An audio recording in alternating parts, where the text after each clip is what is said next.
નર્મદા આમ આદમી પાર્ટીના પ્રમુખે એક સવાલ ઉઠાવ્યો છે અને સવાલ એ છે કે દેવાયત ખવડને 24 કલાકમાં જામીન મળી જાય છે, ચૈતર વસાવાને કેમ નથી મળતા?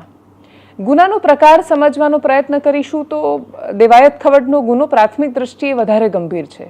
એટલા માટે કેમ કે એમાં એ બધા વિડીયો એવિડન્સ છે, એ વ્યક્તિ છે જેને જાનથી મારી નાખવાનો પ્રયત્ન થયો છે અને આયોજનપૂર્વક એક આખું કાવતરું ઘડાયું છે જેની અંદર મારવાનો પ્રયત્ન થયો છે. એક સમય હતો કે ડાયરાની પ્રતિભા અલગ રીતે ઓળખાતી, ડાયરા અલગ રીતે ઓળખાતા અને ડાયરો છે એ સાંસ્કૃતિક વિરાસતની જેમ જોવાતો કે સંસ્કૃતિ છે જે પહોંચાડવાનું કામ થઈ રહ્યું છે, માધ્યમ બની રહ્યું છે. અત્યારે પહોંચ્યું તો રહ્યું છે કલ્ચર જ, પણ કયા પ્રકારનું કલ્ચર એના પર બહુ મોટો સવાલ છે.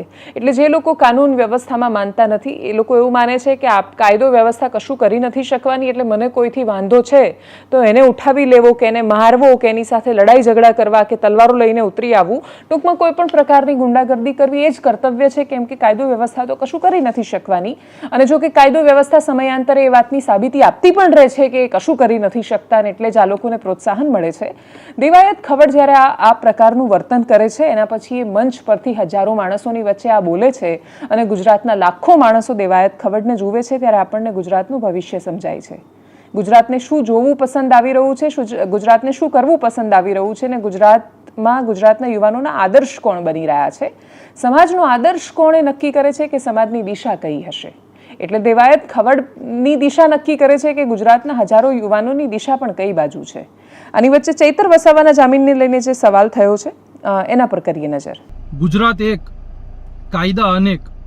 આવું ગુજરાત બનાવ્યું કોને? આવું ગુજરાત બનાવ્યું ભાજપે.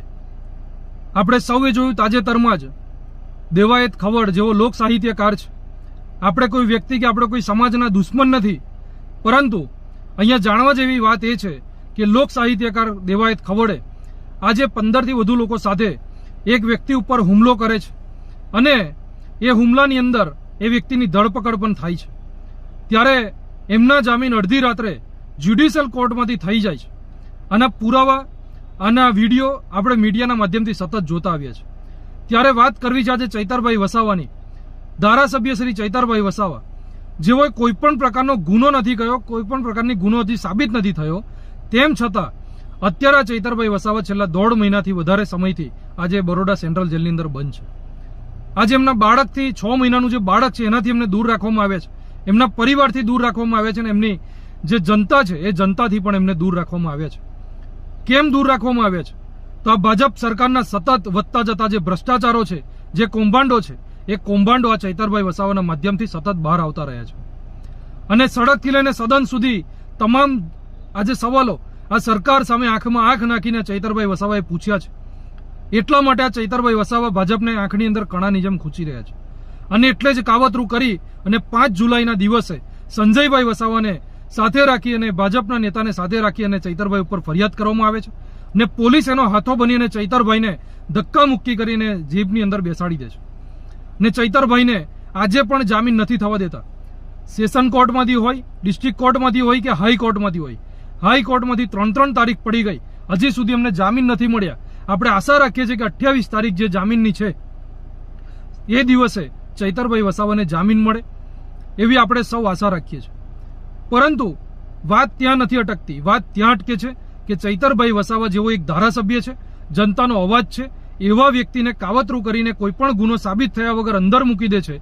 ને દેવાયત ખવડ જેવો આજે બહાર છે, જેઓની ઉપર તમામ વિડીયો પુરાવા છે, વ્યક્તિની ઉપર જેની પર હુમલો થયો જેનું નિવેદન છે, આ તમામ વસ્તુ હોવા પછી પણ એને જ્યુડિશિયલ કોર્ટમાંથી એને જામીન મળી જતા હોય તો ચૈતરભાઈ વસાવાને કેમ નહીં?